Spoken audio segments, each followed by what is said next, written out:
আসসালামু আলাইকুম। নতুন বাংলাদেশে নতুন সিস্টেমে একটা নির্বাচন অনুষ্ঠিত হলো, যেটা ত্রয়োদশ জাতীয় সংসদ নির্বাচন, যেখানে কম ভোটের ব্যবধানে যে সকল প্রার্থী বিভিন্ন জায়গায়, সেটা জামায়াত হোক, বিএনপি হোক এবং এনসিপি হোক, যারা হেরে গিয়েছে অল্প ব্যবধানে, যেমন আপনি মির্জা আব্বাসের কাছে পাটোয়ারি, অর্থাৎ পাবনার 3-এ হাসান জাফির তুহিন হেরেছে আলিয়াসগড় সাহেব জামায়াতের কাছে। অন্য অন্য আসনে যেমন হচ্ছে ঢাকা 15 আসনে, 16 আসনে হচ্ছে আমিনুল ইসলাম, 14 আসনে তুলিয়াপা।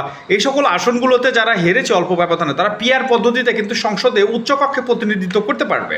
এটাকেই বলা হয়ে থাকে পিআর পদ্ধতি। অর্থাৎ যারা হেরেছে ভোটের আনুপাতিক হারে 100 আসনকে তারা ভাগ করবে, যেখানে বিএনপির আসন হচ্ছে 46.5% এবং জামায়াতের 43.9%, অর্থাৎ ভোটের ব্যবধান কিন্তু 2.7%। সেখানে তারা 46টা এবং 42টা আসনে প্রতিনিধিত্ব করবে, যেখানে 2% ভোট পাওয়ার ফলে 2টা আসন পাবে এনসিপি।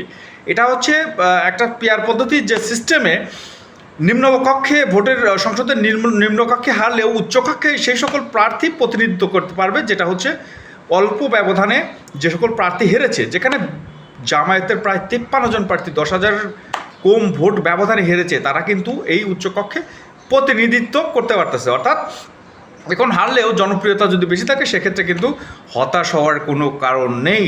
চলে এসেছে, গণভোটে হ্যাঁ পাস হয়েছে, সুতরাং উচ্চকক্ষে প্রতিনিধিত্ব করবে এই সকল জনপ্রিয় প্রার্থী। ধন্যবাদ সকলকে। আসসালামু আলাইকুম।